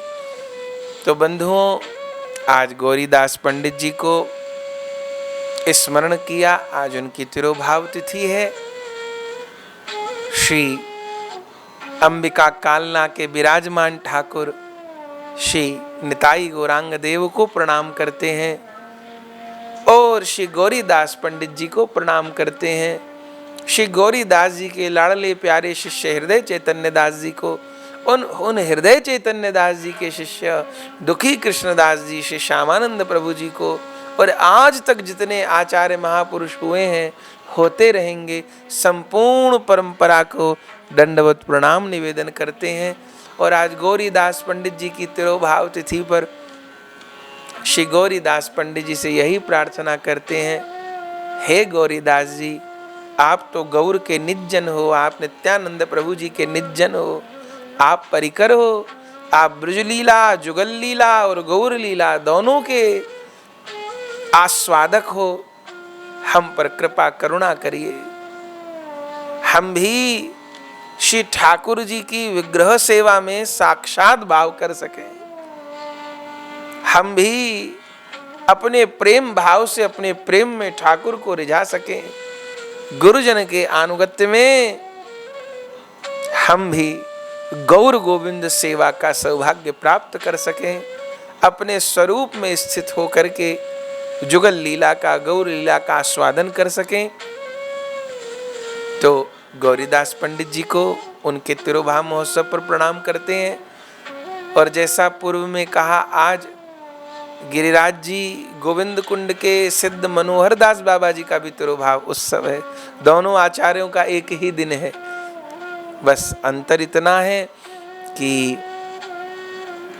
श्री गौरीदास पंडित जी तो गौर लीला के समय के हैं, 500 वर्ष प्राचीन है, और हमारे मनोहर दास बाबा जी अभी लगभग समझिए कि 1947 में आप अप्रकट हुए। अब लगा लीजिए कितना वर्ष हुए हैं, लगभग 70-73 वर्ष आपको अप्रकट हुए हैं। आज उन मनोहर दास बाबा जी की तिरोभाव तिथि है। बंधुओं, यह सारा ब्रज वृंदावन महाप्रभु जी के अनुगत वैष्णव आचार्य महापुरुषों से किसी समय में भरा था। गौड़ीय साधु की पहचान ही इससे होती थी। भजनानंदी, ओहो, भजन तो, स्मरण तो गौड़ीय वैष्णवों के हिस्से में आया है। ऐसे विनोद में कहा जाता है, बोले साधु सेवा भोज भंडारे ये रामानंदीय वैष्णवों का मुख्य स्वरूप है। रामानंदीय वैष्णव खूब भोज भंडारा साधु सेवा हो, इसमें रुचि रखते हैं। जो वल्लभ कुली वैष्णव होते हैं, विष्णु स्वामी संप्रदाय के अनुगत, वह ठाकुर जी की प्रगट सेवा में बहुत रुचि रखते हैं। और बंधुओं, जो गौड़ीय वैष्णव होते हैं, वैष्णव सब समान है, पर ऐसा प्राय संतों के द्वारा ब्रज में कहा जाता है। गौड़ीय वैष्णवों की, श्री गौरांग महाप्रभु जी की परंपरा के अनुगत वैष्णवों की दो चीज से पहचान होती है। गुण तो सब में सब होते हैं, पर दो प्रधान पहचान होती हैं। पहला दैन्य, गौर भक्त और दैन्य नहीं तो क्या कहना महाराज। पहली पहचान दैन्य से, दूसरी भजन निष्ठा से। एक समय में पूरा ब्रज वृंदावन ढका हुआ था, भरा हुआ था महान महान गौड़ी आचार्य वैष्णवों के भजन से। उस संत सिद्ध परंपरा में हमारे मनोहर दास बाबा जी भी हुए। इनका जन्म भी महाप्रभु जी के ही जन्म स्थान के निकट बंगाल में नदिया जिले में माधवपुर ग्राम में हुआ था। 1847 सन में, संवत नहीं, 1847 सन में कार्तिक शुक्ल पंचमी के दिन आपके पिताजी का नाम था भोलानाथ अधिकारी महाशय और मां का नाम था प्यारी सुंदरी। जन्म हुआ, माता पिता ने नाम रखा महेंद्र। लेकिन जब आप बहुत छोटे थे तभी आपकी माता जी का शरीर पूरा हो गया, परलोक गमन हो गया। तब पिताजी ने जैसे तैसे पाला। अब सिद्ध तो जन्म से सिद्ध होते हैं महाराज। 6 वर्ष की अवस्था में इन बालक महेंद्र ने क्या दर्शन किया कि एक साधु उनको घर से बाहर निकाल ले गया, वन में ले गया और वन में चारों ओर आग लगा दी। ऐसा दर्शन हुआ कि ये किसी साधु के साथ जा रहे हैं, घर से निकालकर वन में ले गया और वन में चारों ओर आग लगा दी और निकलने का कोई मार्ग नहीं दिख रहा। बस ये दृश्य एक दिन आपको स्वप्न में कह लीजिए कि तंद्रा में कह लीजिए दिखाई दिया और इस स्वप्न को देख करके इनको संसार से महान विरक्ति हो गई। ये समझ गए कि भगवान का ही दिखाया दृश्य है, संसार एक वन है जिसमें चारों ओर आग लगी हुई है और इस आग की लपटों में सब कुछ स्वाह हो जाएगा। बस शीघ्र से शीघ्र यह संसार की मृत्यु रूपी आग हम तक पहुंचे, उससे पूर्व हम अपने मन प्राण सर्वस्व को गुरु गोविंद के चरणों में न्यौछावर कर दें। तो ये इन्होंने निश्चय किया और फिर जब 13 बरस के भये तब इनके पिताजी का भी देहांत हो गया। फिर तो कोई रोकने वाला था नहीं। तब स्वयं सोचिए 13 बरस की क्या अवस्था होती है। 13 वर्ष की अवस्था में श्री गौड़ीय संप्रदाय में अद्वैत परंपरा में, अद्वैत प्रभु जी की परंपरा में अद्वैत वंश के श्रीपाद नंद किशोर गोस्वामी जी से प्रथम आपने दीक्षा मंत्र ग्रहण किया गोस्वामी जी से। और उसके पश्चात कुछ दिन पश्चात नवद्वीप के बड़े अखाड़े के श्री रूपदास बाबा जी से वेश भी ग्रहण कर लिया, क्योंकि आपको गृहस्थ आश्रम में जाना नहीं था। वेश ग्रहण कर लिया और तब गुरुदेव ने आपका नाम रखा मनोहर दास। तब कुछ दिन तो नवद्वीप में रहे अपने वेश गुरु के अनुगत्य में और फिर गुरुदेव की आज्ञा से मनोहर दास बाबा जी ने कालना के भगवान दास बाबा जी के दर्शन किए और फिर नवद्वीप में ही सिद्ध चैतन्य दास बाबा, बड़े अखाड़े के नरोत्तम दास बाबा जी, ऐसे बड़े बड़े महापुरुषों का संग किया। और 1881 में अपने गुरुजनों की आज्ञा से वृंदावन की यात्रा की। बंगाल से वृंदावन आ गए। 5 वर्ष वृंदावन में रहकर राधा रमण जी के सेवायत गोस्वामी गोपीलाल गोस्वामी प्रभु जी से भक्ति शास्त्र का अध्ययन किए और वृंदावन में झाड़ू मंडल के महान संत सिद्ध बलराम दास बाबा जी, कालीदह के सिद्ध जगदीश दास बाबा जी, मदन मोहन टौर के नित्यानंद बाबा जी, ऐसे नित्यानंद दास बाबा जी, ऐसे ऐसे दिग्गज महापुरुषों का संग किया। और फिर कुसुम सरोवर कामवन नंदग्राम में रहकर भजन किया। और फिर श्री जी की प्रेरणा से, गुरुजन आचार्यों की प्रेरणा से 1893 के लगभग श्री जी का स्वप्नादेश प्राप्त हुआ। तब सदा के लिए गिरिराज जी के निकट जो गोविंद कुंड है, जहाँ ठाकुर जी के गिरिराज लीला में अभिषेक हुए, वहाँ गोविंद कुंड में आकर निवास किया। और कुछ दिन पश्चात बस वहीं एक गुफा निर्माण करके उसमें रहने लगे और फिर अंत तक वहीं रहे। लगभग 1893 के लगभग आप आ गए गोविंद कुंड और फिर आखिर तक वहीं पर विराजमान रहे। और बहुत बड़ा चरित्र तो उपलब्ध नहीं है मनोहर दास बाबा जी का, पर कहते हैं कि सोते ना के बराबर थे। मनोहर दास बाबा जी को कभी सोते नहीं देखा गया और निरंतर हरि नाम करते थे। निरंतर जप करते थे और अष्टकालीय लीला स्मरण में सदा आविष्ट रहते थे। बिछौना भी बिछाई भी कोई सुविधा तो उस समय थी नहीं, बड़ी विरक्ताई से रहते थे। और भोजन क्या करते थे? बंधुओं, मधुकरी में ब्रजवासियों के घर से रोटी मांग लाते थे, सब्जी नहीं, दाल भात कुछ नहीं, केवल सूखी रोटी मांग लाते थे और नीम के पत्तों का रसा बना लेते थे। पानी में नीम के पत्ते उबाल लेते थे। अब सोचिए, वो मधुकरी की आटे की सूखी रोटी नीम के पत्ते के रसे के साथ पाते थे। जीवन भर ये पाया। एकादशी के दिन तो निर्जल निराहार रहते थे, पर महीने में 2 एकादशी के अलावा 28 दिन उनका यही भोजन था, सूखी रोटी और नीम के पत्ते के रसे। और आखिर में लीला प्रवेश के समय तो उन्होंने ये भी छोड़ दिया था, केवल किसी ब्रजवासी के बहुत कहने पर थोड़ा सा दूध लेते थे और बाह्य जगत से कोई संबंध नहीं रखते थे। मदन मोहन जी की सेवा प्रारंभ तो की, अभी भी वहाँ ठाकुर मदन मोहन विराजमान है, गोविंद कुंड आप जाइए, लेकिन व्यवस्थाओं से दूर रहे। संसार के लोगों के संग से तो बिल्कुल दूर रहते थे, बोलते बहुत कम थे। कोई शिष्य बनाने की बात करता तो अस्थिर हो जाते, जिसको देखते उसको ही दंडवत प्रणाम करते, जिसको देखते कोई उनको प्रणाम करे उससे पहले तो 4 बार कर लेते, 4 बार प्रणाम कर लेते, सिर झुका लेते। जब भी निंदा करते, अपनी निंदा करते, आत्म निंदा करते, किसी को पैर नहीं छूने देते थे। कहते हैं जहाँ पैर धोते थे तो उस पैर धोने के जल को रज में मिला देते थे ताकि कोई चरणामृत के रूप में न ले ले, क्योंकि इन सिद्ध महापुरुषों के पीछे तो लोग पड़े ही रहते हैं।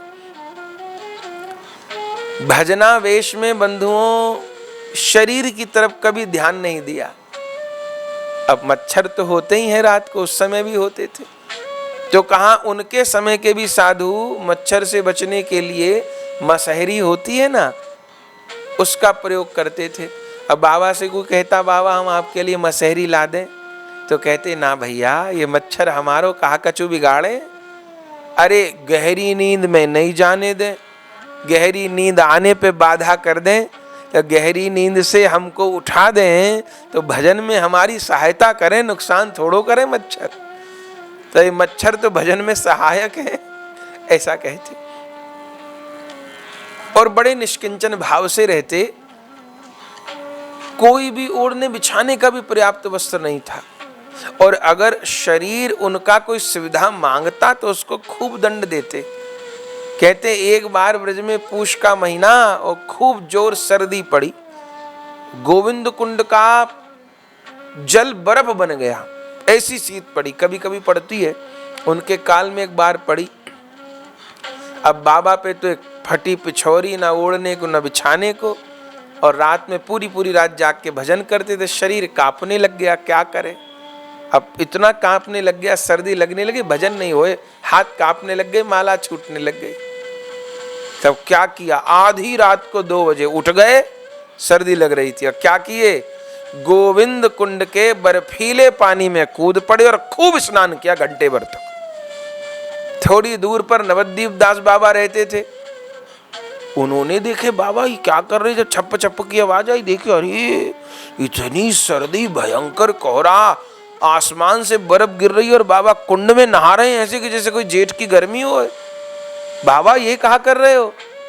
मनोहर दास बाबा बोले नवद्वीप दास जी से, बाबा कछु नहीं। अरे इस समय नहा रहे क्यों? अरे शरीर ज्यादा आराम मांग रहे हो, पोशाकी हो गए हो, लिहाफ मांगे, रजाई मांगे, गद्दा मांगे, टोपा मांगे, गरम कपड़ा मांगे। आज मैंने इसको बढ़िया मजा चखा दियो, अब नहीं जिंदगी में कभी मांगेगो। अब कहीं गरम कपड़ा मांगे, रजाई गद्दा मांगे तो यही आनंद दूंगा, बर्फीले पानी में कूद पड़ूंगा। ऐसी भजन निष्ठा। एक वैष्णव ने उनसे पूछा कि भजन में जो विघ्न आवे बाबा, उन पे कैसे काबू पाया जाए, हमारे तो भजन में विघ्न आए, हमारा भजन छूट जाए। और आप इतनो बड़ो जीवन जिए, इतनो भजन कियो, भजन के विघ्न को पार कैसे कियो जाए। तब बाबा ने कहा, देखो भजन के लिए अपने प्राणों की बाजी लगाकर जो भजन करने की चेष्टा है, जो भावना है, जो नियत है, वह भजन करने की सच्ची भावना ही, सच्ची चेष्टा ही सारे विघ्न को दूर कर देती है। अगर हमारे भजन में विघ्न आते हैं तो या तो वह परीक्षा है हमारे भजन की, और या हमारा इतना भजन कमजोर है कि छोटी छोटी बातों को हम विघ्न मान लेते हैं। भूख लगती है तो भोजन करते हैं ना, ऐसे जब भजन की भूख लगेगी, शामा शाम को प्राप्त करने की भूख लगेगी, बंधुओं, जिस व्यक्ति को दारू की ललक हो ना, कितना रोए, घर वाले रोए, पत्नी रोए, बालक रोए, पैसा ना हो, जो करे सो करे, दारू पी के रहे, ऐसी ललक जब लगे तब सबरे विघ्न समाप्त हो जाए, फिर कोई बात डिगा नहीं पावे। तो प्राणों की बाजी लगाकर भजन के लिए जो चेष्टा है उससे विघ्न दूर होते हैं, और साधक की इस एकांतिक चेष्टा को देख करके गोविंद प्रसन्न हो जाते हैं। देखते हैं जब इतना जोर लगा रहा है, फिर भजन के दरवाजे खोल देते हैं। फिर एक भी दिन विघ्न नहीं होता, क्रमशः नाश हो जाता है विघ्न का, और साधक की उन्नति होती है। पर धैर्य चाहिए, सहिष्णुता चाहिए, क्योंकि भजन में जो सबसे बड़ी बाधा है वह सांसारिक नश्वर वस्तुओं की आसक्ति है, और उस सांसारिक नश्वर वस्तुओं की आसक्ति के कारण चित्त शुद्ध नहीं होता, भक्ति नहीं होती। और भक्ति हुए बिना जो लीला का अनुभव है, स्वरूप का अनुभव है, वो नहीं होता। ना गुरुजनों के स्वरूप का अनुभव होता है, ना अपने स्वरूप का अनुभव होता है। तो बस प्राण प्रण से जो गुरुदेव भजन बताए हैं, नियम बताए हैं, बस लग जाए प्राण प्रण से। जब ऐसी भजन के प्रति निष्ठा होती है, तब भीतर जो मल भरा है, जो जड़ संस्कार भरे हैं, उनकी निवृत्ति होती है, चित्त निर्मल होता है, और बंधुओं धीरे धीरे फिर भजन के विघ्न भी दूर होते। ऐसे बाबा समझाया करते थे। तो बाबा खूब समय तक 1891 में ब्रज आ गए, और आप देख लीजिए कितने वर्ष हो गए, 1947 तक, लगभग 57-58 वर्ष आप ब्रज में विराजे, गोविंद कुंड विराजे। और बाबा के 2 ग्रंथ भी हैं जो वो वैष्णवों के लिए छोड़ कर गए। एक तो वैदग्धि विलास, एक नाम रत्नमाला, जिसमें उन्होंने नाम की महिमा को, किस प्रकार भजन की चेष्टा हो, इसका वर्णन किया है। खूब बड़ी आयु तक, 100 वर्ष की आयु तक विराजमान रहे। और बंधुओं, फिर 1947 में कहते हैं कि 4-5-6 दिन पहले ही देश आजाद हुआ था।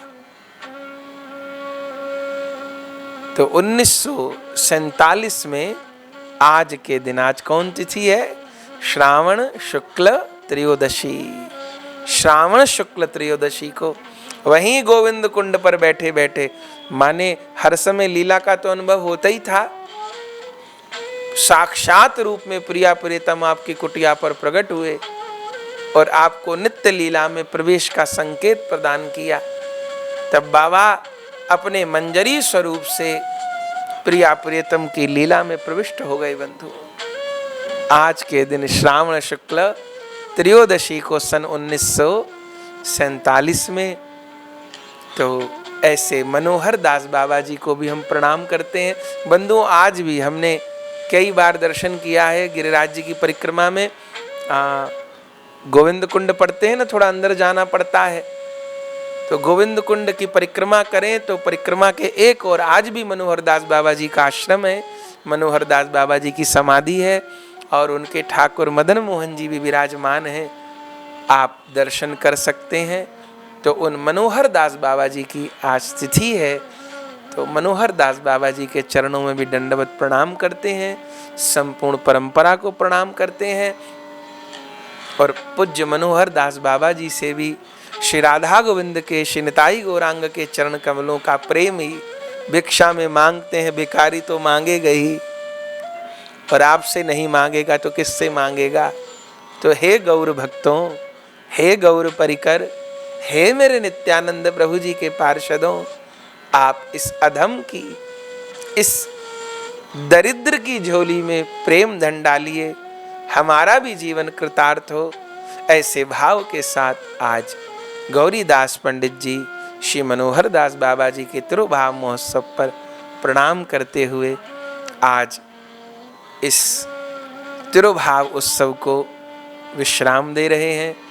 भक्तमाल जी कथा का तो क्रम चल रहा था, पर उस कथा क्रम से थोड़ा अलग जाकर के आज आचार्यों को स्मरण किया। कल पुनः आगे भक्तमाल जी की कथा में चरित्र श्रवण करेंगे। बीच बीच में जो उत्सव आते रहेंगे उनको भी हम मनाते रहेंगे। रक्षाबंधन का उत्सव आएगा, एक दिन पश्चात फिर रक्षाबंधन का उत्सव मनाएंगे, फिर कथा श्रवण करेंगे। फिर जन्माष्टमी उत्सव आएंगे, फिर कुछ दिन जन्माष्टमी महोत्सव मनाएंगे, फिर भक्तमाल जी की कथा चलती रहेगी। तो बीच बीच में उत्सव भी मनते रहेंगे और 108 दिवसीय भक्तमाल कथा तो निरंतर चलती रहेगी। आज गौरीदास पंडित जी मनोहर दास बाबा जी को प्रणाम करते हुए अपनी वाणी को विश्राम देते हैं। प्रेम से कहिए जय जय श्री राधे श्याम। श्री गुरु प्रेमानंदे निताई गौर हरि बोल। प्रिय भगवत प्रेमियों, अगर यह वीडियो आपको पसंद आई तो इसको लाइक कीजिए और अधिक से अधिक शेयर कीजिए। श्री राधे श्याम। परम पूज्य श्री गौरदास जी महाराज जी के YouTube चैनल को सब्सक्राइब करें। पूज्य महाराज श्री की कथाओं को सर्वप्रथम देखने के लिए बेल आइकन दबाना ना भूलें।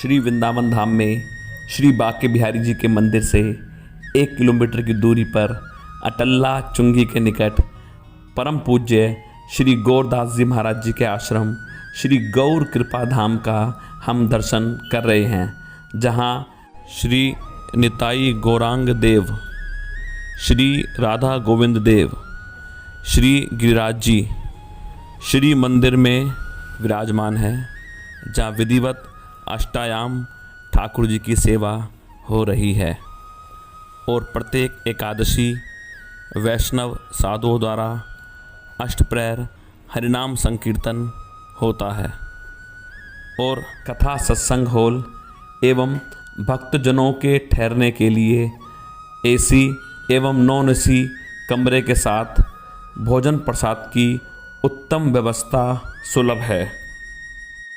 यदि आप परम पूज्य श्री गौरदास जी महाराज जी के आश्रम श्री गौर कृपा धाम में ठहरना चाहते हैं या कोई जानकारी प्राप्त करना चाहते हैं तो संस्था के नंबरों पर संपर्क कर सकते हैं। हमारा नंबर है 9958163312।